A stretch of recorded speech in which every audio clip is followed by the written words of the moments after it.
அல்லேலூயா.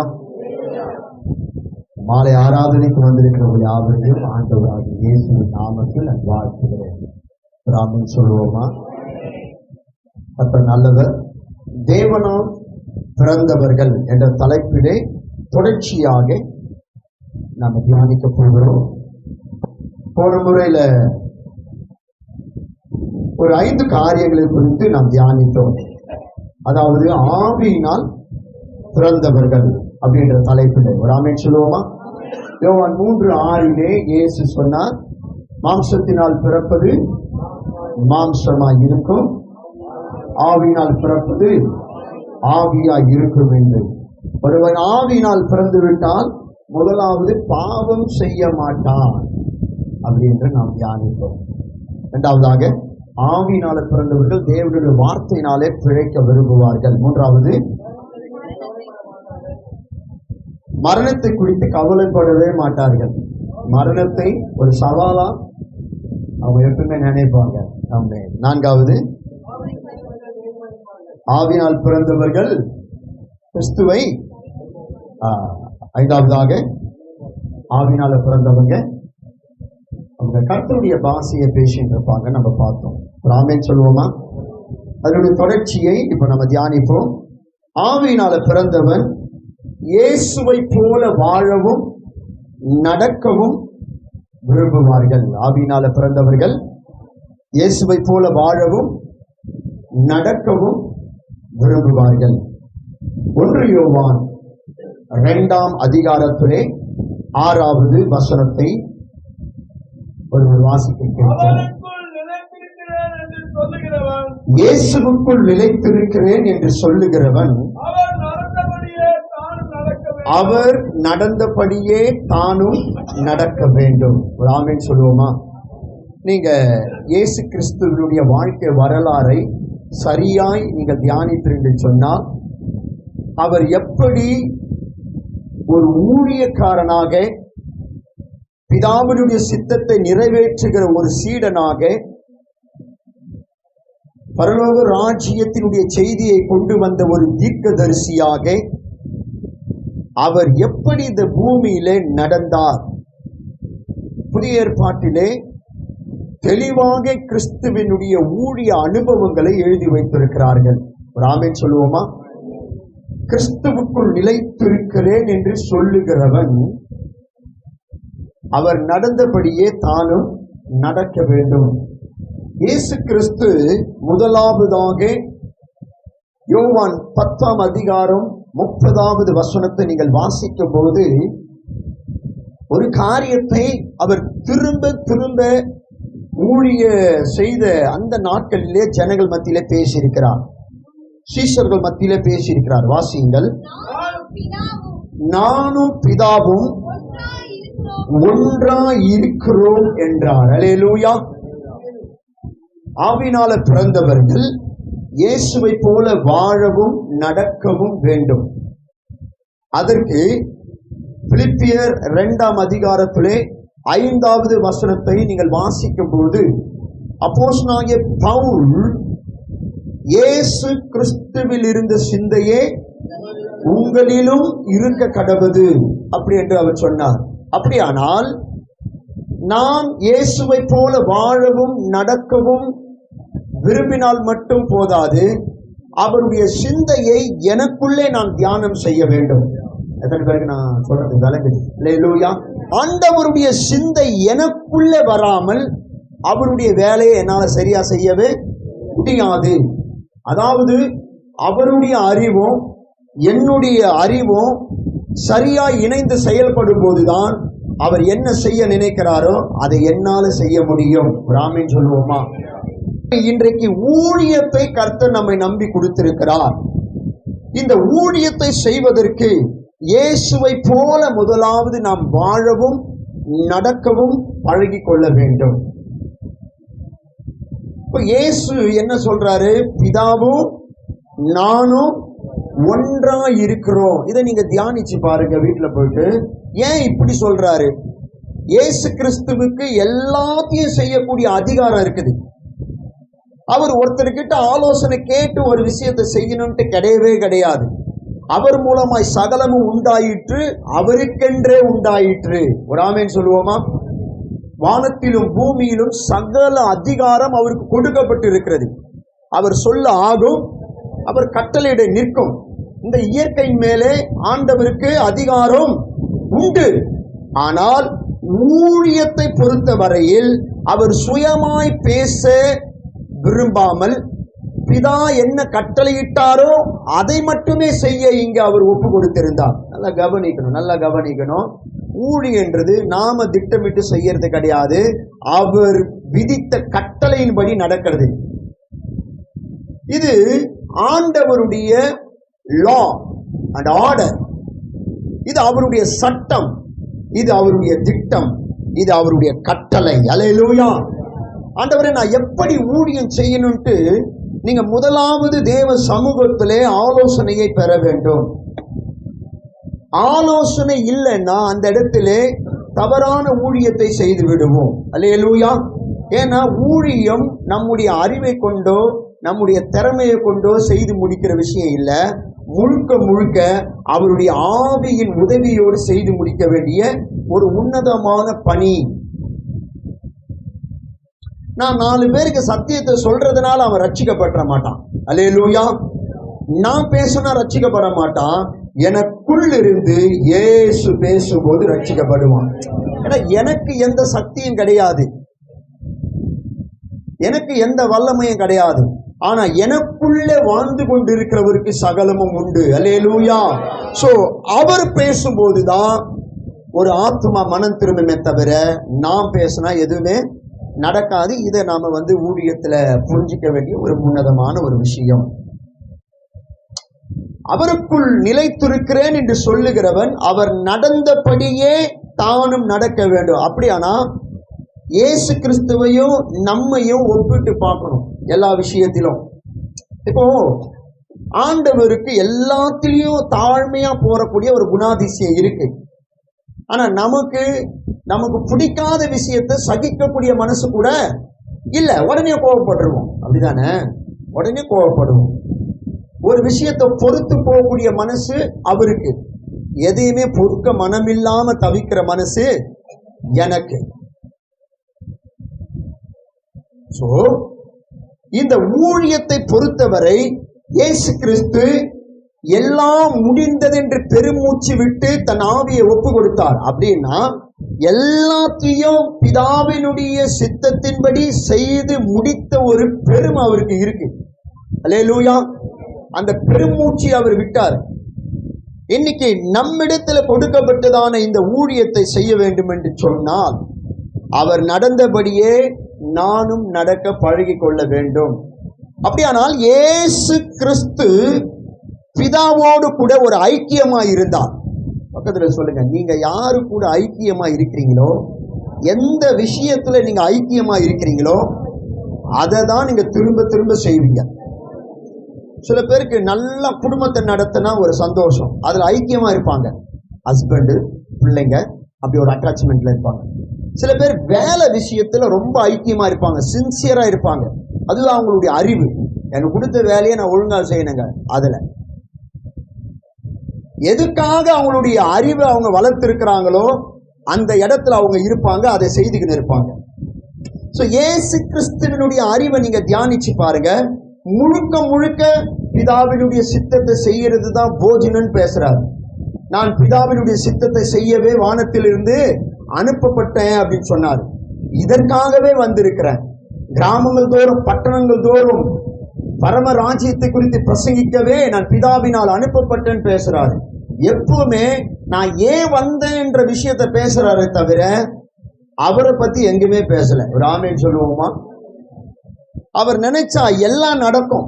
அவர் மாம்சத்தில் வெளிப்பட்டு ஆவியிலே செயல்பட்டு கொண்டிருந்தார். பக்கத்தில் அடுத்ததாக இயேசு கிறிஸ்துவை போல நாம நடக்கணும்னு சொன்னா அப்போஸ்தலர் 10ஆம் அதிகாரத்திலே 38ஆம் வசனத்தை வாசிக்கும் போது அந்த இடத்துல பரிசுத்த லூக்கா எழுதியிருக்கிறார். வாசியுங்கள்.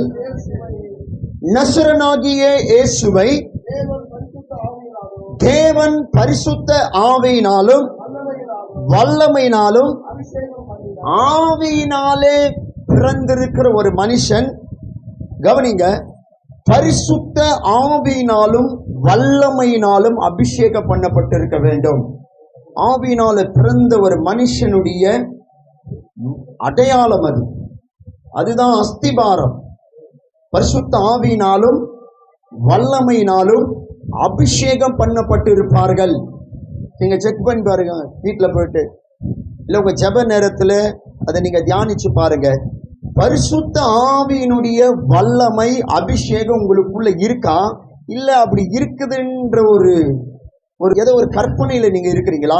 உண்மையாகவே பரிசுத்த ஆவியினுடைய வல்லமையும் அபிஷேகமும் உங்களுக்கு இருக்கா? வேதம் சொல்லுகிறது அப்படி இருந்தா நீங்க பெற்ற அபிஷேகம் உங்களுக்கு போதிக்கும் என்று எழுதியிருக்கிறது. அல்லேலூயா. அபிஷேகம் இருக்கு அப்படின்னா மற்றவங்களுடைய ஆலோசனை உங்களுக்கு தேவையில்லை. நீங்க பெற்ற அபிஷேகம் உங்களை கைட் பண்ணும். நீங்க பெற்ற அபிஷேகம் உங்களுக்கு போதிச்சுக்கினே இருக்கும். நீங்க யாருன்றத திரும்ப திரும்ப உங்களுக்கு அது எடுத்துரைக்கும். திரும்ப திரும்ப அந்த அபிஷேகத்தோடு கூட நீங்க அனுபவத்துல ஒரு உறவில உங்களை ஒப்பு கொடுத்திருப்பீங்க. இங்க பாருங்க, 3 வருஷம் கிறிஸ்துவுடனே கூட சீஷர்கள் இருந்தார்களே தவிர கிறிஸ்துவின் சிந்தை உடையவர்களா இல்லை. 3 வருஷம் இயேசு கூட போறதுல சந்தோஷமா இருந்தது. இயேசு செய்யற விஷயங்களை பார்க்கறதுல சந்தோஷமா இருந்தது. இயேசுவை போல அவங்களுக்கும் அந்த மரியாதையெல்லாம் மக்கள் கொடுக்கும்போது அவங்களுக்கு அது ஒரு கௌரவமா இருந்தது, சந்தோஷமா இருந்தது. ஆனா இயேசுவின் சிந்தை ஒரு காரியத்தை செய்தது, நினைத்தது. இவங்க சிந்தை எல்லாம் ஒரு காரியத்தில் இருந்துச்சு. பேதுருக்கு ஒரு டவுட், ஆண்டவரே நாங்கள் எல்லாவற்றையும் விட்டுட்டு உண்மை பின்பற்றினோம், எங்களுக்கு என்ன தருவி? அவருக்கு அப்படி ஒரு குழப்பம். நான் பிசினஸ் விட்டேன், குடும்பத்தை விட்டேன், நான் எவ்வளோ பெரிய குடும்பத்தை சார்ந்தவன் தெரியுமா, எல்லாத்தையும் விட்டுட்டு உங்க பின்னாடி வந்தேனே, எங்களுக்கு என்ன தருவீங்க? அவர் அப்படிப்பட்ட ஒரு குழப்பத்தில் இருந்தார். இப்போ மத்தேயுக்கு என்ன குழப்பம்? வரி வசூலிக்கிற வேலை விட்டேன், நான் எவ்வளோ பெரிய ஆஃபீஸர் தெரியுமா, அந்த வேலையை விட்டுட்டு வந்தேன். இப்போ அந்திரேயாவுக்கு, யாக்கோபுக்கு, யோவானுக்கெல்லாம் என்ன பிரச்சனை? ஆண்டவர் வலையை அழைச்சி நிற்கிற நேரத்தில் வந்து பின்னாடி வான்னு சொல்லிட்டீங்க, நான் பாட்டு கிளம்பி வந்துட்டேன். இப்போ பார்த்தா உங்கள் பின்னாடி எங்களை இழுத்துன்னு திரிறீங்க, நீங்கள் பாட்டுக்குன்னு. நீங்கள் சொல்கிறதும் ஒன்றும் புரியல. நாங்கள் ஏன் உங்கள் பின்னாடி வரோன்ட்டு எங்களுக்கு விளங்கலை. காலம் போய் நிற்குது, நாங்களும் சுற்றி நிற்கிறோம். நீங்கள் எப்போ சோறு கொடுக்குறீங்களோ அப்போ தான் எங்களுக்கு சோறு கிடைக்குது. நீங்கள் திடீர்னு பார்த்தா 2-3 நாள் பாஸ்டிங் ப்ரேயர் வச்சிடுறீங்க, எங்களுக்கு ஒன்றும் புரியல. திடீர்னு பார்த்தா இரவு ஜபத்துக்கு மலை மேலே எங்கன்னா குளிருக்கு கூட்டு அங்கே உட்கார வச்சிடுறீங்க. நீங்கள் ஏதோ பெரிய பெரிய திட்டத்தை பற்றி நைட்டெல்லாம் பேசுகிறீங்க. எங்களுக்கு கரெக்டாக அந்த டைம் வந்துச்சுன்னா தூங்க ஆரம்பிச்சிடுறோம் நாங்கள். ஸோ விஷயம் என்னன்னா, அவர் கூட இருக்கிறாங்க, ஆனால் வேற மாதிரி இருக்கிறாங்க. புரியுதுங்களா? அவங்களுக்கு பரிசுத்த ஆவியினுடைய வல்லமையும் வேலை செய்யல, அந்த அபிஷேகமும் அவங்களுக்குள்ள இல்லை. ஆனால் இயேசு கூட இருக்கிறாங்க. பக்கத்தில் சொல்லு, நீ இயேசுவை ஏற்றுக்கின, இயேசு கூட இருக்கிறதா நினச்சிக்கின, ஆனால் இயேசு செய்யறது உன்னால் புரிஞ்சிக்க முடியல. ஏன் உன்னை இயேசு கரம் பிடிச்சாரு உனக்கு விளங்கலை, ஆனால் நீ இயேசு கூட இருக்க மட்டும் விரும்புகிற. எத்தனை வருஷம் ஆகுது ரட்சிக்கப்பட்டு? எத்தனை வருஷம் ஆகுது? இன்னும் உன்னை யாருன்னா பிடிச்சி தள்ளிக்கினே இருக்கணும்னு விரும்புறீங்க. அபிஷேகம் இருந்தா நீயா செயல்படுவ, அபிஷேகம் இருந்தா நீயா ஆராதனை செய்வ, அபிஷேகம் இருந்தா நீயா இயங்குவ. யாரும் இயக்க தேவையில்லை. இந்த ஓடாத மிஷினுக்கு தான் ஆயில் ஊற்றி ஸ்டார்ட் பண்ணணும். பக்கத்தில் சொல்லு, நீயா ஸ்டார்ட் ஆயிட்டா நீ நல்ல மிஷின். உன்னை யாருன்னா ஸ்டார்ட் பண்ண நினைக்கிறியே, நீ துருப்புச்ச மிஷின். ஆமா, உனக்கு எப்போ பார்த்தாலும் அவர் ஆயில் ஊற்றணும். அபிஷேகம் பண்ணுங்கப்பா, தோத்துறப்பா, மங்கி போய் துருப்பூச்சி ஆண்டவர் கையை வச்சா கூட அவர் கையை கீச்சிக்கும் உன் மேல. அப்படிப்பட்ட ஒரு மிஷின் இன்னைக்கு ரூபாய். ஆனா சில மிஷின்லாம் பாருங்க, சொல்லவே தேவையில்லை, தோத்திரன் போனா அதுவே பத்திக்கும். அல்லேலூயா, அதுவே ஸ்டார்ட் ஆயிடும், கப்பா கப்பா கப்பா கப்பான்னு. இந்த இடத்துல நசரனாகிய இயேசுவை தேவன் பரிசுத்த ஆவியினாலே வல்லமையினால அபிஷேகம் பண்ணினாரா? ஏன் இயேசுவை பரிசுத்த ஆவியினாலே வல்லமையினாலே ஏன் அபிஷேகம் பண்ணணும்? அவருக்கு எல்லாமே இருக்கு, அவரை ஏன் கர்த்தர் அபிஷேகம் பண்ணி அனுப்பினாரு? ஏன்னா அபிஷேகம் தான் ஒரு ஊழியக்காரனுடைய அடையாளம். அவர் நமக்கு ஒரு மாதிரியை வைத்து போகிறார். அவருடைய பின்சுவடுகளை நாம் பின்பற்ற வேண்டும். அல்லேலூயா. இப்படிதான் ஒரு மனுஷன் ஊழியனாய் முறையாய் தயாராகணும். பரிசுத்த ஆவியினுடைய வல்லமை அவன் மேல இறங்கணும். பரலோகம் அவனை அபிஷேகம் பண்ணி இருக்கணும். அவனை அங்கீகாரமாய் முத்திரையாய் கர்த்தர் அந்த இடத்துல தெரிந்து கொண்டிருக்கணும். அல்லேலூயா. அப்படி தேவனால பிறந்தவர்கள் அப்படிப்பட்ட ஒரு அபிஷேகத்துக்குள்ள இருப்பார்கள் என்று சொன்னால், தொடர்ச்சியா வாசிமா, தேவன் அவருடனே கூட இருந்தபடியால் அவர் நன்மை செய்கிறவராயும் பிசாசின் வல்லமையில் அகப்பட்ட யாவரையும் குணமாக்குகிறவராயும் சுற்றி திரிந்தார். இது நடக்கும். தேவனால பிறந்தவர்கள் இதை செய்வாங்க. முதலாவது பரிசுத்த ஆவியினுடைய நிறைவை அனுபவிப்பார்கள். நல்லா சாப்பிட்டு புரட்டை விட்டு தூங்கிட்டா உனக்கும் ஆவியானவருக்கும் அபிஷேகத்துக்கும் கனெக்ஷனே இருக்காது. ராத்திரி எல்லா வேலையும் முடிச்சுட்டு தேவ சமூகத்தில் உட்கார்ந்து நீங்க அவரோடு கூட அபிஷேகத்துல கொஞ்சம் பேசி பழகிக்கணும். அல்லேலூயா. அவரும் நீங்களும் கொஞ்சம் பழகிடணும். கொஞ்சம் ஒய்ஃபு பிள்ளையெல்லாம் கொஞ்சம் ஓரமா போட்டுட்டு நீங்க ஆண்டவரோடு கூட கொஞ்ச நேரம் உறவாடணும். அப்படி நீங்க அவருடைய ஆவியிலே நிறைஞ்சி அந்நிய பாஷை பேசி, தூதர்களுடைய பாஷையை பேசி, வசனங்களை பேசி, வாக்குத்தத்த வார்த்தைகளை பேசி அவரோடு கூட நீங்க இணையும் போது கர்த்தர் உங்களை கொண்டு என்ன செய்ய போகிறார் என்பதை தெளிவாய் பேசி விடுவார். அப்போஸ்தலனாகிய பவுலை பரிசுத்த ஆவியானவர் அப்படிதான் நடத்தினார். அப்படிதான் பரிசுத்த ஆவியானவர் பவுல் மீது ஒரு பெரிய ஒரு கடமையை வைத்திருந்தார். அப்படிதான் அந்த மனுஷனை நம்பி எல்லா ஊழியங்களும் கொடுத்தார். அவர் எல்லாத்தையுமே தெளிவாய் ஜெயில போட்டாலும் நிருபத்தின் மூலமா சபையை விசாரிக்கிறார்.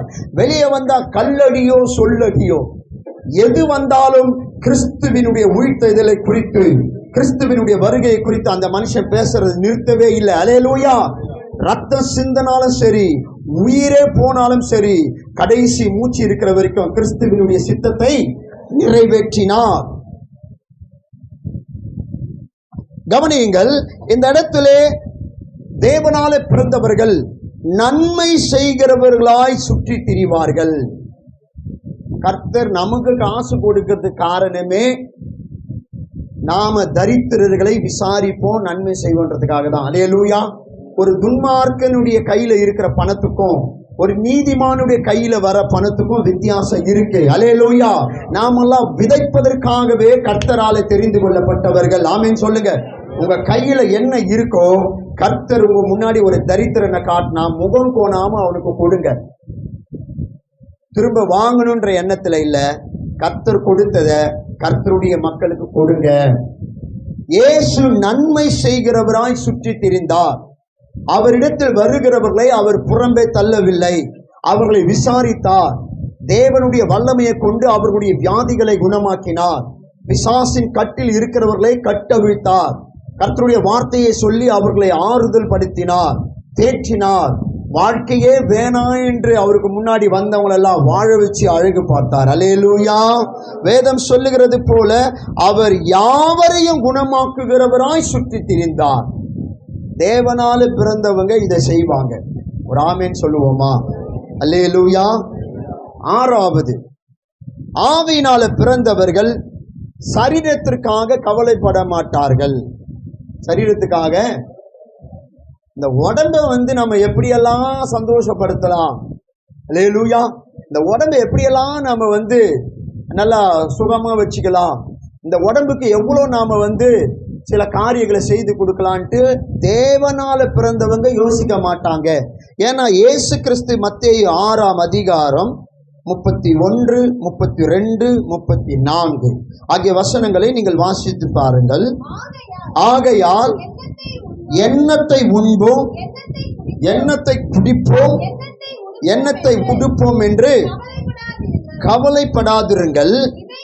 இவைகள் எல்லாம் அஞ்ஞானிகள் நாடி தேடுகிறார்கள்.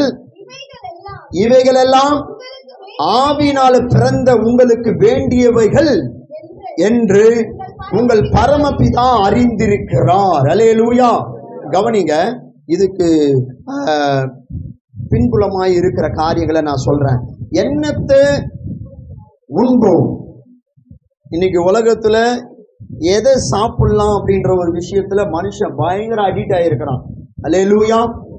ஆமா, அவங்களால செஞ்சு சாப்பிட முடியலன்னா ஆர்டர் பண்ணினாச்சு வீட்டுக்கு வர வச்சு நல்லா தின்னுக்குன்னு இருக்கிற தீனி மாடுங்க இருக்கு. அல்லேலூயா. அவங்களால செய்ய முடியாது. அதனால ஆர்டர் பண்ணி கையில ஒரு போனை வச்சு நான் ஆர்டர் பண்ணி புருஷன் காசை எப்படிலாம் அழிச்சின்னு இருக்குதுங்க. அப்புறம் எண்ணத்தை குடிப்போம் அப்படின்ற கவலை, எண்ணத்தை உடுப்போம் அப்படின்ற கவலை. ஆண்டவர் என்ன சொல்றாரு? ஆவியினால பிறந்தவங்களை பார்த்து, எப்பா இதெல்லாம் அஞ்ஞானிகள் நாடி தேடி அலைந்து திரிறாங்க, இதெல்லாம் உங்களுக்கு வேண்டியது என்று உங்கள் பரமபிதா அறிந்திருக்கிறார். நல்லா கவனிங்க, அறிந்திருக்கிறார். அவருக்கு தெரியும் சொல்லி அந்த இடத்துல அவர் குறிப்பிடுறார். ஆனா கொடுப்பேன் அப்படின்னு சொல்ல பாருங்க, நான் சொல்றது விளங்குது அவருக்கு? கொடுப்பேன்னு சொல்லாம அவர் அறிந்திருக்கிறார்னு சொல்லி இருக்கிறார். அவருக்கு தெரியும்னு சொல்றாரு. ஆனா ஏன் கிறிஸ்தவர்களை கர்த்தர் ஒரு வித்தியாசமான ஒரு பாதையில நடத்தி கொண்டு வருகிறார்? அவர் நினைச்சா ஓவர் நைட்ல உன்னை பணக்காரன் ஆக்கிட முடியும். ஆமென் சொல்லுவோமா? அல்லேலூயா. அவர் நினைச்சா ஒரே நைட்ல உன் நிலைமையை மாற்ற முடியும். மரித்து போன லாசரு மேல மன இறங்கி மறுவாழ்வு கொடுத்தவர் உன்னை ஒரே நைட்ல வேற மாதிரி மாற்ற அவரால் முடியும். ஆனா ஏன் கர்த்தர் இந்த கடினமான பாதையை கடந்து போக வைக்கிறார்? இந்த இடுக்கமான வாசல் வழியாய் பிரவேசிக்க வைக்கிறார்? ஏன் ஆண்டவரே என்னை இப்படி நீங்க நடத்துறீங்க அப்படின்னு நமக்கு 1000 கேள்வி வரும். ஆனா வேதாகமம் சொல்லுகிறது போல, நீங்க உலகத்தை பகைக்கும் போதுதான் நீங்கள் ஆவியில பிறந்தவர்கள் என்ற எண்ணம் உங்களுக்கு உண்டாகும். நீங்க உலகத்தாரை போல உலகத்தை நேசிக்கும் போது அதுக்காக கவலைப்பட ஆரம்பிச்சிருவீங்க. அல்லேலூயா. கவனிங்க, கவலைப்படாதீங்க அப்படின்னு சொன்னா நாம முதல்ல அதை மறக்கணும். இன்னைக்கு கிறிஸ்தவர்களுக்கு மறக்கக்கூடிய அறிவு இல்லை. மறக்கணும். சாப்பாடு நமக்கு தேவைதான், சாப்பாடே தேவைன்னு நினைக்கக்கூடாது. பணம் நமக்கு தேவைதான், ஆனா பணத்துக்காகவே ஓடக்கூடாது. போதும் என்கிற மனதுடனே கூடிய தெய்வ பக்தியே மிகுந்த ஆதாயம். ஆண்டவர் என்ன கொடுக்கிறாரோ அதுல திருப்தி அடைஞ்சு அவரை ஸ்தோத்திரம் பண்ணி அதுல இருந்து வாழ பழகிக்கணும். அல்லேலூயா. ஒரு துன்மார்க்குடைய வாழ்க்கையை ஒரு நீதிமான் அவனோடு கூட சமமாய் ஒப்பிட்டு பார்க்க கூடாது. அது தேவ நிந்தனை. ஆண்டவர் உன்னை எப்படி வைத்திருக்கிறாரோ அவ்வண்ணமாகவே அவரை தரிசிக்க வேண்டும். ஒரு ஆமென் சொல்லுங்க. பாருங்க, கவலைப்படாதிருங்க அப்படின்னு சொன்னா மறைமுகமா என்ன சொல்றாரு? நீங்க மறக்கணும், சில விஷயங்களை மறக்கணும். ஆண்டவரே இது எனக்கு தேவை, அவர் என்ன சொல்றாரு? அதை நீ மறக்கணும், அதை நீ மறக்கணும். லூக்கா 9:23 சொல்றாரு, ஒருவன் என்னை பின்பற்றி வர விரும்பினால் அவன் தன்னைத்தானே வெறுக்கணும். ஆண்டவரே இது எனக்கு தேவை. கர்த்தர் சொல்றாரு, மறக்கவும் வெறுக்கவும் பழகிட்ட. நீ மறக்கவும் வெறுக்கவும் பழகிட்டா கவலை வராது உங்ககிட்ட. அல்லேலூயா. கவலைப்பட மாட்ட. ஆண்டவரே நான் தரித்திரனா இருக்கிறேன், கவலைப்படுற. ஆனா கர்த்தர் என்ன சொல்றாரு? அதை நீ மறக்கணும். பக்கத்துல சொல்லுமா, அதை நீ மறக்கணும், அதை நீ வெறுக்கணும். எது உனக்கு தேவை தேவைன்ட்டு ஜபிக்கிறியோ அதை நீ மறக்கணும், அதை நீ வெறுக்கணும். சில பேருக்கு பேரு சம்பாதிக்கணும். ஊழியத்துல சொல்றேன், பேரு சம்பாதிக்கணும்.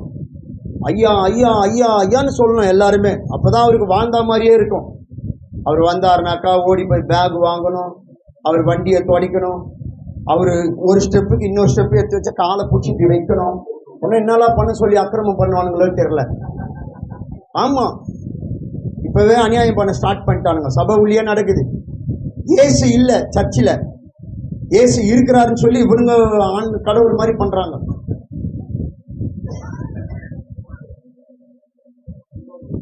கர்த்தர் என்ன சொல்றாரு? முதல்ல உன்னை வெறுக்கும் போதுதான் நீ ஆவியில பிறந்தவன். அல்லேலூயா. உலகத்தோடு உங்களுக்கு சொல்லுங்க யா, உலகத்தோடு உங்களுக்கு ஐக்கியம் வேணாம். இருளுக்கும் வெளிச்சத்துக்கும் சம்பந்தம் ஏது? நீதிக்கும் அநீதிக்கும், பாவத்துக்கும் பரிசுத்தத்துக்கும் சம்பந்தம் இல்ல. வேதம் சொல்லுகிறது, நீங்கள் ஆவியில பிறந்தவர்கள், நீங்க வேற, நீங்க வேற. லேவியராகமம் 20:26 வாசித்து பாருங்க. கர்த்தராகிய நான் பரிசுத்தராய் இருக்கிறபடினால் நீங்களும் எனக்கேற்ற பரிசுத்தம் உள்ளவர்களா இருப்பீர்களாக. நீங்கள் என்னுடையவர்களா இருக்கும்படிக்கு உங்களை மற்ற ஜனங்களை விட்டு பிரித்தெடுத்தேன். நீங்க பிரிக்கப்பட்டவங்க, நீங்க ஆவியினால பிறந்தவங்க. ஜென்ம வாழ்வை விட்டு கர்த்தர் உங்களை விடுவித்து விட்டார். ரட்சிக்கப்பட்டுட்டீங்க, மீட்கப்பட்டுட்டீங்க. இனி அந்த பழைய மனுஷனை நீங்க விரும்பாதீங்க, அடையாதீங்க. பழைய மனுஷனை கலைச்சி போடுங்க, புதிய மனுஷன் தரிச்சு கொள்ளுங்க. ஆவியினால பிறந்தவன் நிறைய விஷயங்களை மறக்க பழகிக்கணும். உங்க சத்ருவா, அவனை எந்த விஷயத்துல சத்ருவா பாக்குறியோ அந்த விஷயத்த மறந்துரு. எவ்வளவு அறிவு உனக்கு இருந்தாலும் கர்த்தர் முன்னாடி சொல்லு, ஆண்டவரே நான் ஒண்ணு இல்லை, நான் ஒண்ணுமே. அந்த எண்ணத்தை மறந்துரு. நான் யார் தெரியுமா? மறந்துரு, அதை வெறுத்துரு. எவ்வளவு அழகா இருந்தாலும் அதை நீ மறந்துரு கர்த்தருக்கு முன்னாடி. உன் அறிவு, உன் ஆணவம், உன் திமிரு, அழகு எதுவும் உன்னை வழி நடத்தாது. பரிசுத்த ஆவியானவர் உனக்குள்ள வரும்போதுதான் ஏதாவது உன்னால செய்ய முடியுமே தவிர அவர் இல்லாம ஒன்று உங்களால செய்யக்கூடாது. ஆமென் சொல்லுங்க. ஆவியினால பிறந்தவங்களை ஆண்டவர் எப்பவுமே கவனிச்சு பார்க்கிறார். மல்கியா 3:16 கர்த்தருக்கு பயந்தவர்கள் ஒருவரோடு ஒருவர் பேசிக் கொள்வார்கள், கர்த்தர் கவனித்து கேட்பார். கர்த்தருடைய கண்கள் நீதிமான்கள் மேல் நோக்கமாய் இருக்கிறது என்று வேதம் சொல்லுகிறது. ஆண்டவர் நம்மளை கவனமாய் பார்க்கிறார். எல்லா மனுஷங்களையும் கர்த்தர் கவனமா பார்க்கறது இல்லை, ஆனால் ஆவியினால பிறந்தவர்களை கர்த்தர் கவனமாய் பார்க்கிறார். வழிகளை சிந்தித்து பாருங்கள் என்று சேனைகளின் கர்த்தர் சொல்லுகிறார். அல்லேலூயா. அப்படியானால் ஆவியினால பிறந்தவர்கள் யார்? அவங்க எதை குறிச்ச கவலைப்பட மாட்டாங்க. அவங்க மைண்ட்ல ஒரே ஒரு விஷயம் தான் இருக்கும், நான் தேவனுடைய பிள்ளை. அல்லேலூயா. நான் வானத்துக்குரியவன். ஆமீன் சொல்லுங்க. அல்லேலூயா. ஆமா, இயேசு அப்படிதான் சொல்றாரு, நீங்கள் பூமியில் உண்டானவர்கள், நானோ வானத்திலிருந்து இறங்கி வந்தேன். அல்லேலூயா. பாருங்க, உங்களுக்கு அதே செய்தி தான். நீங்கள் பூமிக்குரியவர்கள் அல்ல, நீங்கள் வானத்துக்குரியவர்கள். அல்லேலூயா. எப்ப நாம இப்படிப்பட்ட ஒரு அறிவுக்குள்ள வருவோமோ அப்போ இந்த பூமியை நாம விரும்ப மாட்டோம், இந்த பூமிக்குரியதை விரும்ப மாட்டோம். நிறைய விஷயங்களை வேதாகமம் மறக்க சொல்லுது. மறக்கணும். எது உன்னை இழுக்குதோ அந்த விஷயத்தை நீ மறக்கணும். சில பேர் தூக்கத்தை அதிகமா விரும்புவாங்க, சில பேருக்கு தூங்குறதுன்னா ரொம்ப இஷ்டம். கர்த்தர் சொல்றாரு, அதை அதை வெறுத்துரு. சில பேருக்கு கூட கூட கூட கூட பேசி சண்டை வாங்கணும், அது ஒரு ஆவி, அதை நீ மறக்கணும். சிலருக்கு காசு அப்படியே இருக்கணும், கையில பார்த்துக்கினே இருக்கணும். காசு இல்லைன்னா கவலையா இருப்பாங்க, காசு இல்லைன்னா அவங்களுக்கு கவலை வந்துடும். சில பேருக்கு நகை போடக்கூடாதுன்ட்டு ஒப்பு கொடுத்துட்டாங்களே தவிர அடுத்தவங்க நகை போட்டுக்கிறத பார்த்தாலுமே அவங்களுக்கு வெறி எடுத்துக்கும். ஒருத்தர், ஆண்டவர் அவசரப்பட்டு கழட்டிட்டேனப்பா, அவசரப்பட்டு ஜெபம் பண்ணி கழட்டிட்டேனே ஆண்டவரே. நீ கழட்டிட்ட, ஆனா கவலைப்பட்டுன்னு தானே இருக்கிற. பக்கத்துல சொல்லு, இல்லையா கவலை இல்லையா? போய் நீ சொன்னீங்கன்னா அல்லேலூயா. கவலை இல்லையா? அடுத்தவங்களுடைய நகையை பார்க்கும்போது உங்களுக்கு கண்ணு இப்படி பிடிப்பிடின்னு அச்சுக்குது. தோத்திர ஆண்டவரே அவசரப்பட்டுட்டேனேப்பா. ஆமா தானே? ஆமா, இல்லாதது ஒன்றும் பிரசங்கம் பண்ணல நம்ம. சில பேர் அவசரப்பட்டு சில விஷயங்களா கொடுத்துருவாங்க. ஐயா வச்சுங்கயா தோத்திரம், ஐயா கட்டிங்கயா தோத்திரம் கொடுத்துட்டு அவசரப்பட்டு கொடுத்துருங்க. அப்படியே கொஞ்சம் யோசனை பண்ணியிருக்கலாம். எதையுமே மறக்கவும் வெறுக்கவும் மனம் இல்லாத அறிவில்லாத உனக்கு ஆவியினுடைய பிறப்பு தேவையில்லை. கர்த்தருக்குள்ள இருந்தா கர்த்தருக்காக கொடுக்க பழகிக்கணும். ஆகாரத்தை தண்ணி மேல போடுன்றார். அல்லேலூயா. ஆமா, விதைக்கிறவன் தான் ஆவியில பிறந்தவன், அவன் தான் அறுப்பான். ஆமென் சொல்லுங்க. அல்லேலூயா. அடுத்ததாக அவர் என்ன சொல்றாரு? 34 இயேசு கிறிஸ்து என்ன சொல்றாரு பாருங்க, நாளைக்காக கவலைப்படாதிருங்கள். ஆமென் சொல்லுவோமா? நாளைக்காக கவலைப்படாதிருங்க. இந்த பிரச்சனை எல்லாருக்குமே இருக்குது. அப்படின்னா ஒரு மதிகேடனை பார்த்து ஆண்டவர் எச்சரிக்கிறாரு. அவன் என்ன சொல்றான்? ஆத்மாவே, உனக்கு தானியத்தை களஞ்சியில சேர்த்து வச்சுக்கிறேன், நீ கவலைப்படாத. அவர் யாருக்கிட்ட ஷேர் பண்ணிக்கல, ஆத்மா கிட்ட அவர் சொல்லுகிறாரு. ஆத்மாவே ரொம்ப காலத்துக்கு உனக்கு நான் சேர்த்து வச்சிட்டேன், நீ கவலைப்படாத பேசுறாரு. உடனே மேல இருந்து ஒரு சத்தம் வருது, மதிகேடனே, இன்று இரவு உன் ஜீவன் எடுத்துக்கொள்ளப்படுமானால் நீ சேர்த்து வைத்தவைகள். இது என்னப்பா இது? அவன் சேர்த்து வைக்க எவ்வளவு கஷ்டப்பட்டு இருப்பான். பக்கத்துல சொல்லு, நீ சேர்த்து வைக்க எவ்வளவு கஷ்டப்பட்டு இருப்ப. ஆனா அந்த கவலைய கர்த்தர் வெறுக்கிறார். அல்லேலூயா. நீ சேர்த்து வச்ச, ஆனா அது மேலேயே உன் மனசை அலைபாய விடுறப்பார். அங்கதான் கர்த்தருக்கு கடுப்பு வருது. தோத்திரம். இந்த நாளைக்காக கவலைப்பட மாட்டாங்க ஆவியில பிறந்தவங்க. அல்லேலூயா. ஒருவேளை இன்னைக்கு கர்த்தர் என்னை எடுப்பாருன்னா அதை சந்திக்க ஆவியில பிறந்தவங்க தயாரா இருப்பாங்க. அல்லேலூயா.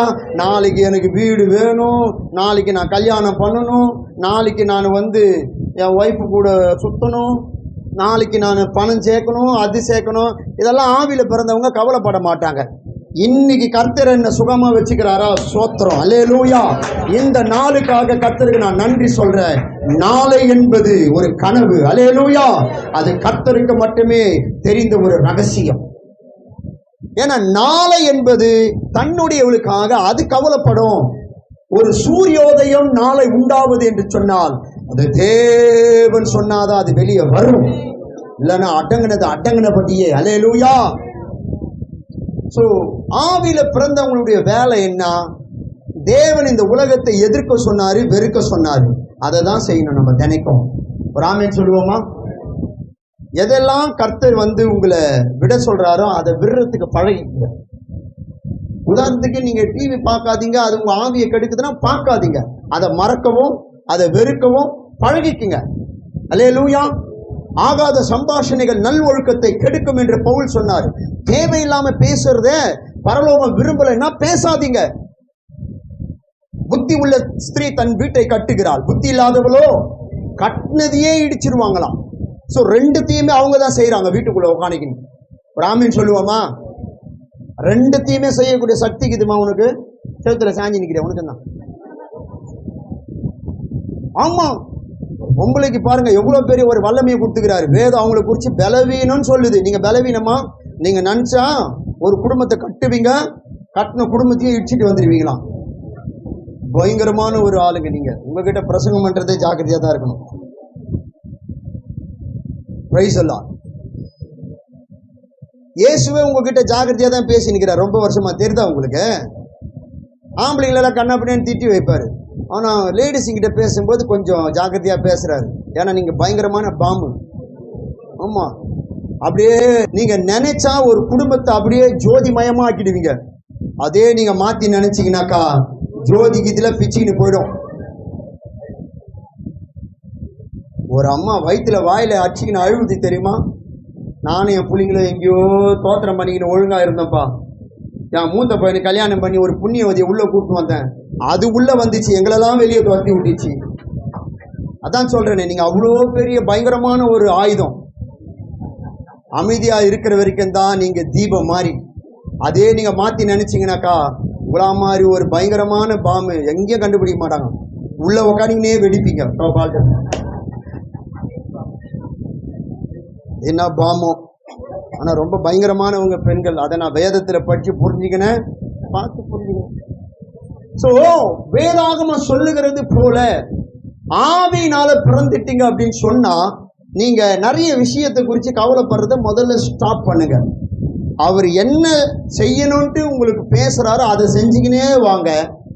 கர்த்தர் உங்களை கொண்டு பெரிய காரியம் செய்வார். அல்லேலூயா. பரிசுத்த ஆவியானவர் நம்மை பெற்றெடுத்திருக்கிறார். அல்லேலூயா. நீங்க பிறந்தது மட்டுமல்ல, நீங்க வளர்ந்ததற்கும் ஒரு நோக்கம் இருக்கு. எத்தனை பேர் அதை விசுவாசிக்கிறீங்க?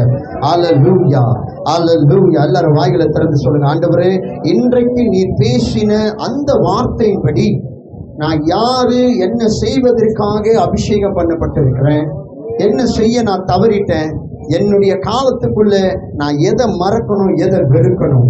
அல்லேலூயா. எதையோ குறித்து நான் கவலைப்படுறேன், எந்தெந்த காரியத்தையும் செய்துட்டு இருக்கிறேன், உங்களை போல வாழணும், நடக்கணும், அதுக்கு நான் என்ன செய்யணும்? அல்லேலூயா. ஆண்டவர் சமூகத்தில் கரங்களை உயர்த்தி, ஆண்டவரே உம்மை போல என்னை மாற்றும், உம்மை போல என்னை மாற்றும். கர்த்தர் சமுத்திரம் கேளுங்க, உம்மை போல என்னை மாற்றும். ஹல்லேலூயா, ஹல்லேலூயா, ஹல்லேலூயா, ஹல்லேலூயா. எல்லா வாயத்திறந்து கொஞ்சம் ஸ்தோத்திரம் பண்ணுங்க. ரொம்ப அதிகமான ஒரு கடினமான ஒரு சூழ்நிலையில இந்த ஊழியம் நடக்குது. ஹல்லேலூயா. எப்படியாவது இங்க இருக்கிறவங்களை உருவாக்கினுட்டு கர்த்தருடைய ஆவியானவர் விரும்புறாரு. எப்படியாவது இங்க இருக்கிறவங்க எல்லாருமே ஏதாவது ஒன்று சாதிக்கணும், ஏதாவது ஒரு விஷயத்துல அவங்க கிறிஸ்துவுக்கு பிரயோஜனமா இருக்கணும்னு நிறைய பிரயாசப்பட்டு இந்த கூட்டத்தை நடத்துறாங்க. ஒருத்தரும் இங்க இருந்து வெறுமையா போகக்கூடாது, ஒரு ஆயுதமும் இங்க வீணா போகக்கூடாது. எல்லாரும் போர் அடிக்கிற ஒரு கருவியா மாறணும், கர்த்தர் பயன்படுத்துகிற ஒரு கருவியா மாறணும். ஆண்டவருடைய கரங்களில ஒப்பு கொடுத்திருக்கிறீங்க. ஒருத்தரும் இங்க இருந்து சும்மா போகக்கூடாது. எல்லாரும் கரங்களை உயர்த்தி சொல்லுங்க, ஆண்டவரே நான் வாழ்ந்தாலும் உம்மோடு தான், மரிச்சாலும் உம்மோடு தான். எத்தனை பேர் சொல்றீங்க, உமக்காகவே நான் உயிர் வாழ்கிறேன் அப்பா, உயிர் வாழ்கிறேன். ஆண்டவரே ஆத்தும பாரத்தை கொடுங்க, அபிஷேகம் பண்ணி என்னை நிரப்புங்க. நான் போகிற இடமெல்லாம் ஆண்டவரே ஒரு பெரிய மீட்பு, ஒரு பெரிய ஆண்டவரே ரட்சிப்பு உண்டாக வேண்டும். ஒரு மனுஷனையும் நீங்க சும்மா விடக்கூடாது. என்ன அப்படிப்பட்ட ஒரு வல்லமையான ஒரு ஊழியக்காரியாய், ஒரு ஊழியக்காரனாய் பயன்படுத்தும் என்று கேளுங்க. ஹல்லேலூயா, ஹல்லேலூயா, ஹல்லேலூயா, ஹல்லேலூயா. உமக்காகத்தானே உயிர் வாழ்கிறேன், உம்மை தானே நேசிக்கிறேன். உமக்காகத்தானே உயிர் வாழ்கிறேன், உம்மை தானே நேசிக்கிறேன். வாழ்ந்தாலும் உம்மோடுதான், மரித்தாலும் உம்மோடுதான். வாழ்ந்தாலும் உம்மோடுதான், மரித்தாலும் உம்மோடுதான். ஆத்தும பாரத்தை தாருமையா, அபிஷேகத்தால் என்னை நிரப்புமையா. ஆத்தும பாரத்தை தாருமையா, அபிஷேகத்தாலே நிரப்புமையா.